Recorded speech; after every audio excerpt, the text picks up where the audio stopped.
Please go ahead. Yeah, it's good. Yes. Okay, great. I was just trying to arrange my window. So, okay, now I'm good.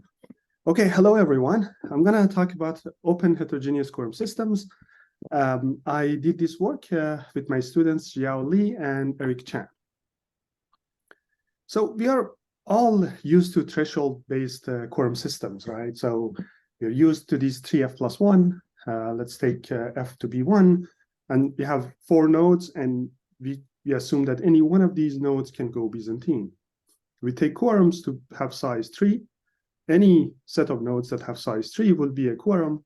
And we know that every 2 quorums have a well-behaved intersection, in this case, process 2. DQS, or dissemination quorum systems, a few years ago, generalized this idea so that we specify a set of quorums. So in this case, for example, one quorum is P1, P2, P3, and the other one is P3 and P4. So we are not relying on a threshold, but we are specifying quorums. So every node can use one of these quorums to perform an action. DQS also lets you define the set of attacks or sets of Byzantine processes, sets of attacks that can possibly happen. The issue with these models is that first, the trust is uniform, so all processes trust the same set of quorums. And so there is no personal preference of who you can trust. The second issue is that trust is public. So all processes know the quorums of the other processes, right? So you know who the other processes trust. And this is not quite possible in an open network. It might be that you don't even know the processes in the network. And further, Byzantine processes can lie about their quorums, right? And you know, related work also showed that when Byzantine processes know, some of the properties we are assuming for these quorum systems don't hold anymore. So in response to that, we tried to propose a general model of heterogeneous quorum systems that, of course, we learned a lot from previous work and try to abstract and generalize these notions. So we abstract a lot of known ideas and also present new ones. We capture the properties of heterogeneous quorum systems, including intersection and availability, and also propose a new property called subsumption, again, inspired by previous work on quorum sharing. We capture the specification of reliable broadcast and consensus in this setting, and then we have an impossibility result.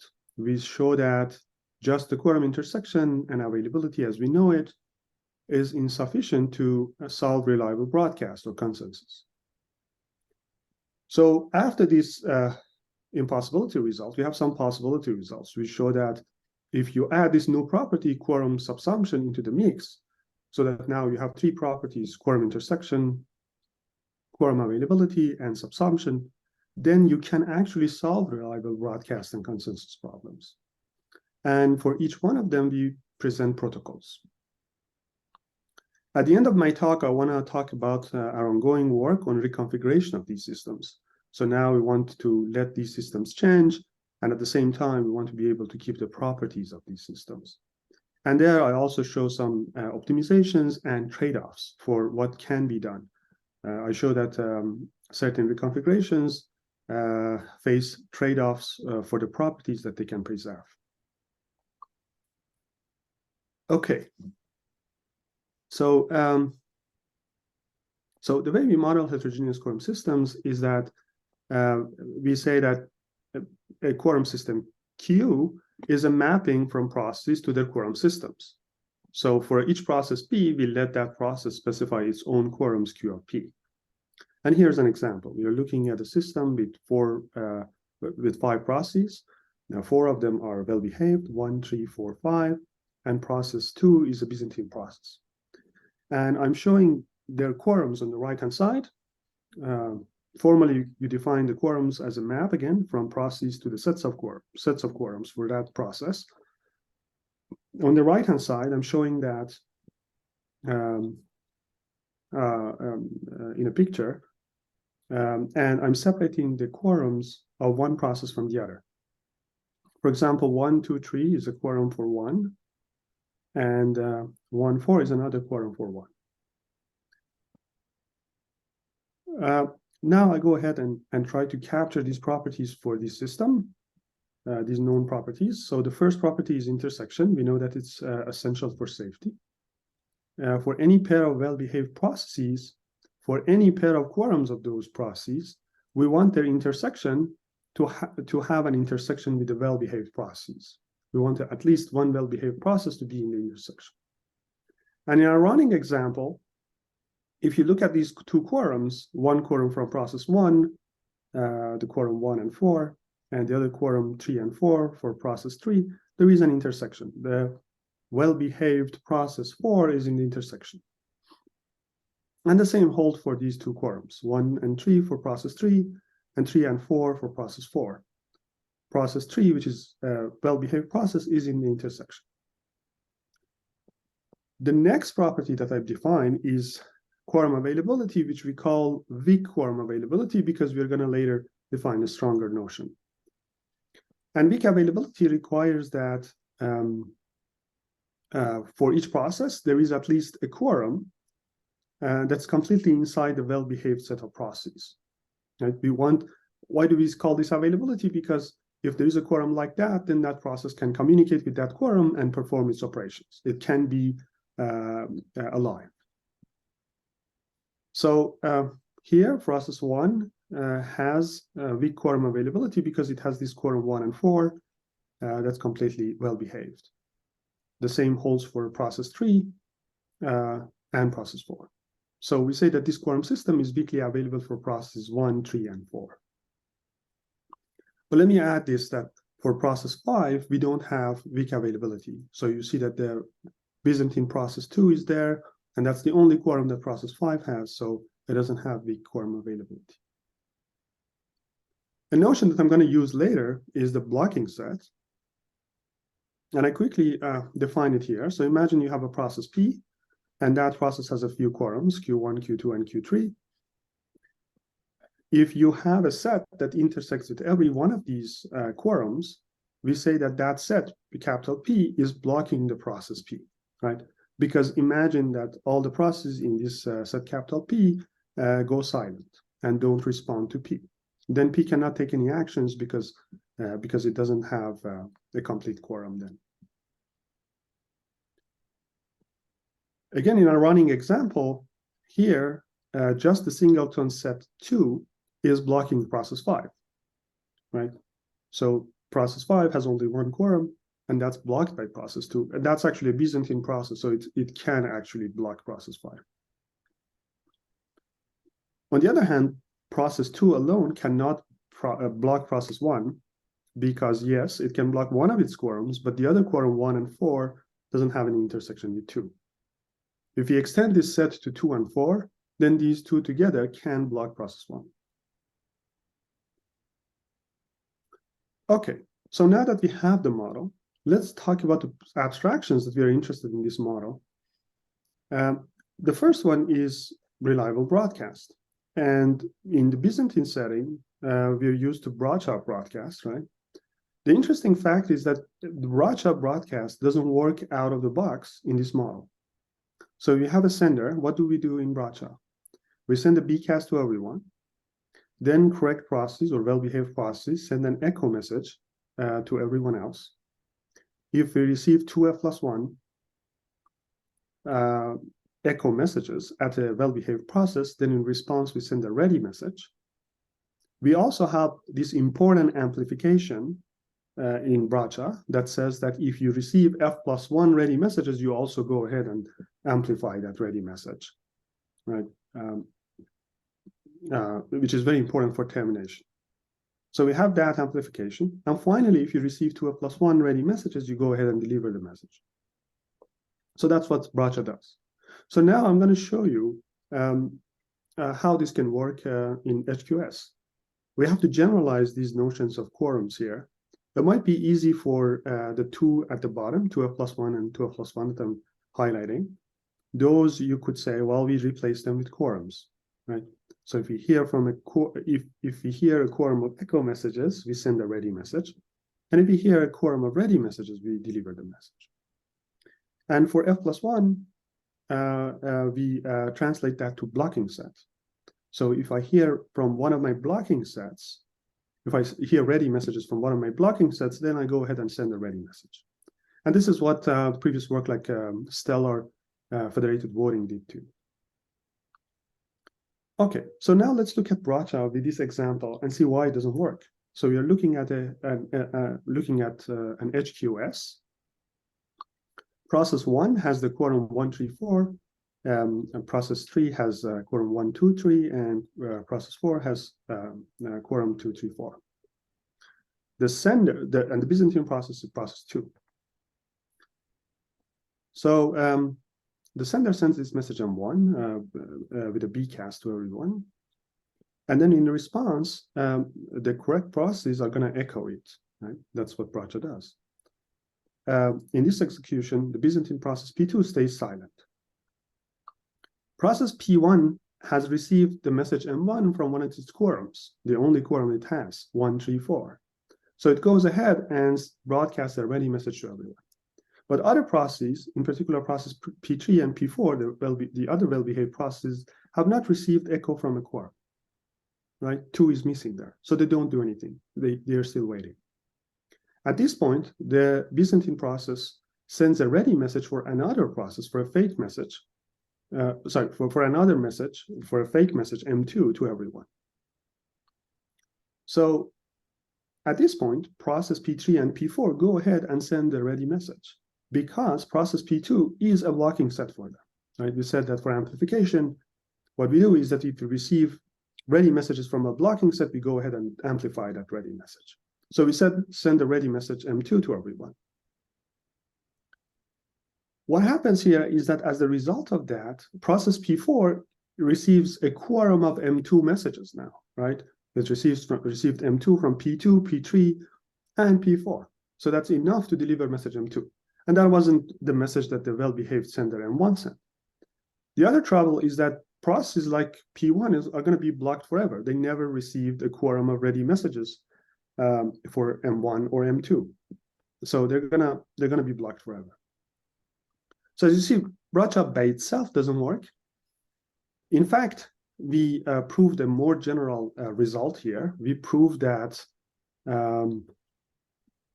in general, if you have only intersection unavailability, or weak availability as we call it, you cannot really implement reliable broadcast and consensus. And for that theorem, we have a few assumptions, common assumptions for quorum-based protocols. The first one is that the handler has to be deterministic. Like FLP that assumes determinism, we also have it here. Each handler that responds to events, inputs, must be a function from its inputs to its outputs. Second assumption here in this result is that we assume necessity of quorum. So if a process issues a response, that process must have communicated with at least one of its quorums. And we also assume sufficiency of quorums, which means that if a response is possible, then that response is also possible if that process can communicate only with one of its quorums. So if you have one quorum, that's sufficient for you to make progress. And then finally, we assume locality, which means that each process changes its internal state only when it receives messages from members of its own quorum. So if it's messages from others, it doesn't change state. With those, we have this theorem that quorum intersection and weak availability are not sufficient to implement reliable broadcast.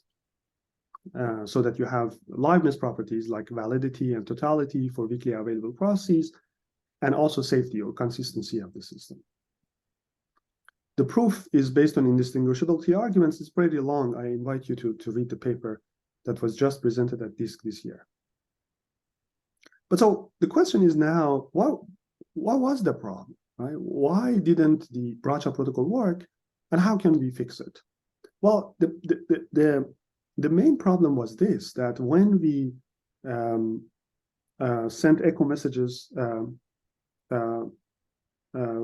from these well-behaved processes to everyone, process P1 did receive ready echo messages from a quorum, but these two other processes, P3 and P4, didn't receive messages from a quorum, right? And so they basically couldn't do anything. So the fix for that is that we want this property that whenever P1 can send in the echo message, we want P3 and P4 to be able to send a message too. We want some sort of connection between them. So whenever we have progress for P1, we want progress for P3 and P4. And that's a property we call subsumption. So here I changed these quorum systems a bit. I added the subsumption property to it. So now we have quorum 1, 3, 4 for process 1. And the good property is that if you look inside any one of these processes, look at the quorums of any one of these processes, like 3 or 4, those processes have a quorum inside this quorum. So if you look at process 3, now we have quorum 3 and 4 there for process 3. That's included in this quorum. And the same for 4. So 4 has a quorum 3 and 4. That's included in this quorum. That's great. What that means is that in this third round, where P1 is sending echo messages, ready messages, process P3 and P4 can also send ready messages. That's great. If the Byzantine process comes at the same place and tries to send a fake message M2, that's not going to work. Why? Because process P3 has already, process P3 and 4 has already sent ready messages. So once they send a ready message, they're not going to send another one. So they already send ready for M1, they're not going to send ready for M2. And so the Byzantine process cannot do anything here. You might say, well, what if we reorder messages? So what if the Byzantine process comes first? It still cannot do anything because now process P2 is not a blocking set for process P3 and P4 anymore. And amplification happens only when you receive the ready message from the blocking set. So the Byzantine process cannot do anything here either. Process P3 and P4 wait for messages from P1 and others, and eventually all of them will receive a quorum of ready messages for M1 and deliver M1. That's exactly what we want. So now that was an example. In general, we define quorum systems as this. We define it for a quorum. We say that if you have a quorum Q, that quorum has a quorum subsumption if for any process P1 in it, there is a quorum for P1 inside Q. And the same for any other process inside Q. We were very much inspired by quorum sharing by Juliana, Ellie, and David. So the idea of quorum sharing inspired us, but quorum sharing requires this sort of subsumption for any quorum for any node. We are limiting it for one quorum so that we can state the properties properly. So with that, if we go back to our running example, if you look at process 3 and 4 here in this example, both of them have quorum 3 and 4, and that quorum has subsumption. So for 3, there is a quorum of 3 inside, and for 4, there is a quorum of 4 inside, which is the set itself. So we do have quorum subsumption for 3 and 4. But for this quorum 1 and 4, we don't have subsumption, because if you look at quorum 4, it has only quorum 3 and 4, and that's not included in this red quorum. So we don't have quorum subsumption for that particular quorum. And in general, in quorum systems, we might not have quorum sharing. We might not have quorum subsumption for all quorums. In fact, if the Byzantine process lie, this property doesn't hold anymore. If Byzantine process lie about their slices or quorums, then this property doesn't hold. Okay, with that, we can now define the notion of complete quorum. We say that quorum is complete if it's a subset of well-behaved processes, and also it's quorum subsuming. So again, the quorum 3 and 4 is such a quorum. It's a complete quorum because it's quorum subsuming, and it's also all well-behaved processes. We say that we can define the notion of strong availability. We saw weak availability. Now we can define strong availability. And that property is that the process has strong availability if it has at least one complete quorum, right? So if you have a quorum that's completely correct, like weak availability, but also has quorum subsumption, then we can say that that process is strongly available. So for example, again, process 3 and 4 are strongly available here. So with that, we have possibility results. We say now we can prove, we actually proved in our paper that if you have quorum intersection and strong availability, then we can have protocols for reliable broadcast and consensus. Those abstractions are now possible. And for those, we present protocols. I already talked about the idea of the reliable broadcast protocol and how we can generalize Bracha along with what previous work did. Now I want to talk about the consensus protocol, which is again very much inspired by the Stellar consensus protocol, abstract versions of it. So here consensus makes progress in rounds, and in each round we have leaders. So in this case, P1, P2, and P3. The protocol works on ballots that are pairs of rounds and values. Ballots are totally ordered, first by the round number and second by the value, which we assume is an integer here, so we can totally order them. We say that two ballots are compatible if they have the same value, even if the round number is different. And then an important relation is below and incompatible. We say that the ballot is below and incompatible another ballot if it's below that ballot and it's incompatible with it. So in this case, for example, round on the left, we have round 3, which is less than the round on the right-hand side, 4. Right, so it's less, and they're incompatible too, because the first one has value 1 and the second one has value 0. This is important because the protocol goes by aborting all these ballots that are below and incompatible with the current ballot, with the candidate ballot. I'm going to talk about it in a second. Okay, with that, so we can take a look at the trace of the protocol. Basically, at a high level, what the protocol does is that the leader of the round first tries to abort all the ballots below and incompatible with its own candidate. So it has a candidate that it wants to impose on others and tries to abort anything below it. And to me, this is very much reminiscent of what blockchain, like proof of work blockchains like Bitcoin do. That the miner that goes faster and makes the chain larger is going to be the winner here. If you are faster and can abort faster and go ahead, you're the winner.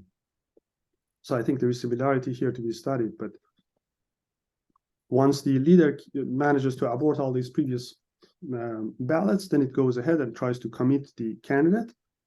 It has basically prepared its own candidate, so it goes ahead and tries to commit it. If it commits, then everyone decides the value that is committed. And all of these are done through a reliable broadcast or federated voting, as they call it. So at the very beginning, nothing is prepared. Let's say that process P1 or L1 is the leader. It has the candidate 1 and 3. First, it uses this reliable broadcast to abort anything that's below 1 and 3, which is 1, 0, 1, 1, and 1, 2. It tries to abort all of them with a particular network semantic so that this happens atomically. Once all of these are aborted, then we say that 1 and 3 is prepared everywhere. In this case, let's assume that this process crashes or is actually Byzantine or doesn't respond. So it times out after some time, and another process comes. Process P2 is now the leader. It has prepared 1 and 3. It adopts the value there. Sorry, it has not prepared 1 and 3, but no. So let me see. It has prepared 1 and 3, so it adopts it as the candidate value 2 and 3. So it does adopt the value that is previously prepared. In fact, that's actually very important for the correctness of the protocol. So it does adopt it. If it doesn't adopt it, then our first version of the protocol, we're not adopting it, so we could not provide some of the properties. And then we realize we have to adopt. So we adopt, and then this leader does the same thing. It tries to abort anything that's below 2 and 3, which is 1, 0, 1, 1, and so on, until 2 and 2. It aborts all of those. And once it succeeds, then 2 and 3 is prepared everywhere. And then we commit 2 and 3. And once it succeeds, everyone decides value 3. So that sounds, very straightforward. We notice that there is a subtle last-minute attack for this protocol, and I want to talk about it. It's a very subtle attack. So let's assume that we follow this protocol that seems straightforward, and assume that here process P1 has prepared ballot 1 and 4. This is a Byzantine process, so you notice that here maybe he has managed to send messages only to P3 and P4, so they have really they are the only one who have prepared this 1 and 4, and process P2 or L2 is kind of behind. So what it has prepared is 1 and 3. So then it sends a commit message to only P3. So bcast commit for only process P3, and as a result, process P3 echoes. So again, I said that we use reliable broadcast here. So it tries to commit only communicating with process P3. So, and the reason for that is that it wants P3 to commit to the commit value for this ballot B, right? So now process P3 has sent an echo for commit. It cannot later send an echo for abort. And then this Byzantine process goes silent, it doesn't do anything and times out. And then another process P2 comes. Let's say this process is a well-behaved process. It adopts its own prepared value, which is 3 here, right? And the round is 2, so the ballot will be 2 and 3. So you see that this process has missed the previously prepared ballot 1 and 4. So it tries to commit 2 and 3. For that, it has to abort anything that's below and incompatible with it, which is the previous ballot B, right? So ballot B is below and incompatible with the ballot B prime, so it tries to abort it. But how does he try to do it? Well, he sends bcast A to everyone, abort.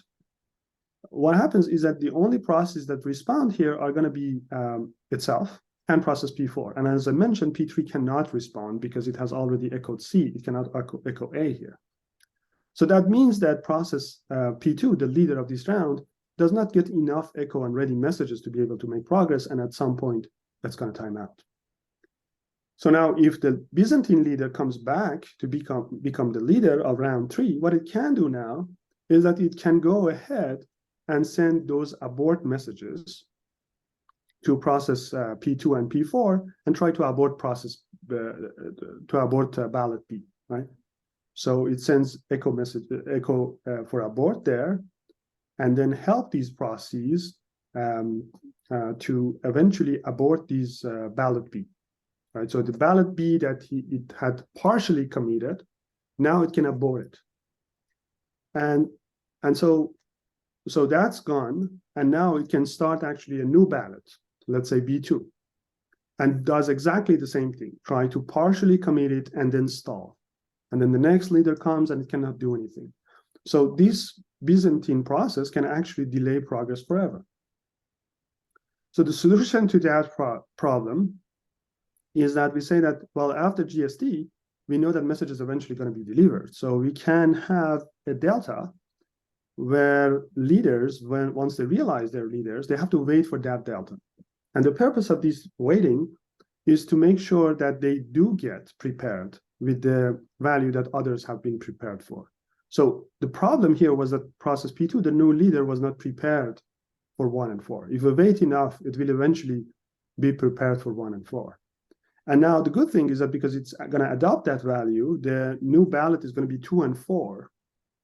And 2 and 4 is not incompatible with B. So this process doesn't need to try to abort ballot B. It can go ahead and abort other ballots and eventually commit B prime. Hey, Mohsen, running out of time. Okay. Really quickly, a few minutes. So that was the consensus protocol. An important ongoing work that we have is reconfiguration. If we can actually add openness to this system, we can beat everything that came before this. And we want to have join, leave, add, and remove. And I only have time to talk about leave.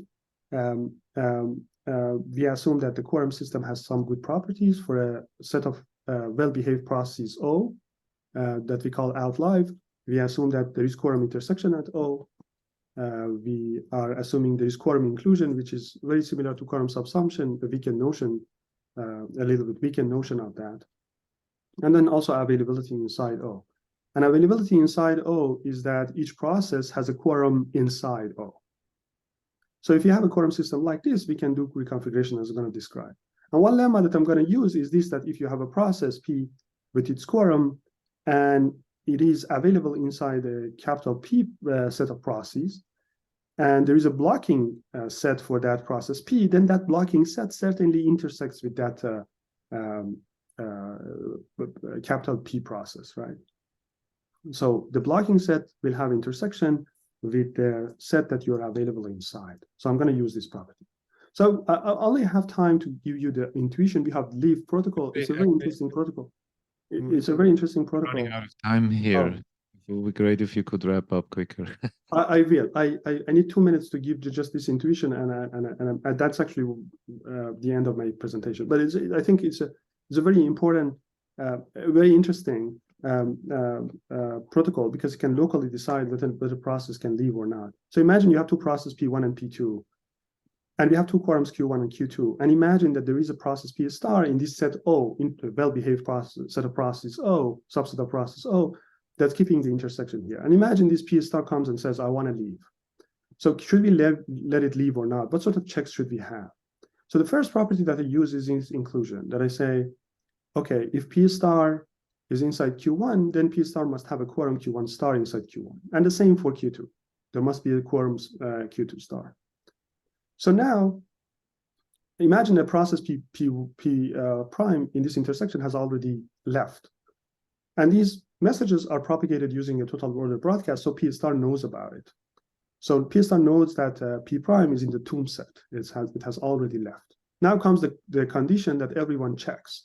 The condition is this. For every pair of quorums that this process has, the intersection of that, those two quorums, set minus the tomb set, and the process that wants to leave P star must be P star blocking. And you notice that this is local.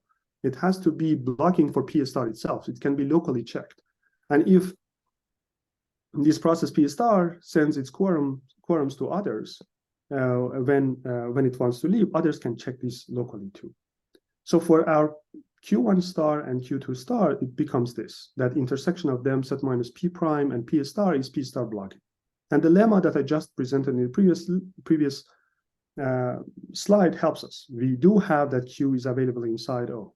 The combination of these two together with by that lemma gives us this very important fact, that the intersection of Q star and Q2 star set minus P prime and P star intersects with O. What does that mean? Well, it means that there is a process, another process P is in the intersection of Q1 star and Q2 star, and because of quorum inclusion, we have that property for Q1 and Q2. So if this condition holds, we know that there is another process P in the intersection of Q1 and Q2, and we can let P star leave. So this is an ongoing work. We already have an archive version of this, and we are working on other protocols or add using similar ideas. Thanks so much for listening. And if there are questions, I will be glad to answer. Thank you.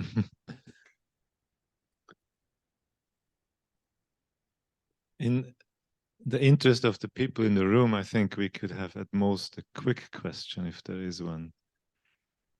Yes, Isaac. Want to shout or?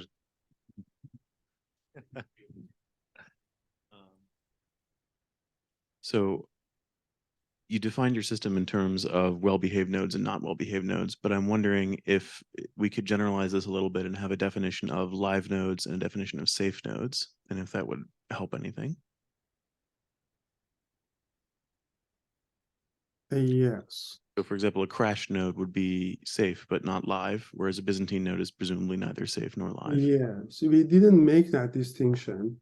I think there are some works that try to make this sort of distinction, and for threshold-based quorum systems, for example, they can derive different conditions for different properties. Yeah, that's something good to look at. Then the properties that we have would be more refined, right? We didn't feel the need to do that, but I think that would be a very good extension. Very good question. Thank you. I think we should wrap up here in the interest of time and maybe give everybody 5 minutes more break. So we'll resume at 11:05 local time. Thank you. Thanks, everyone.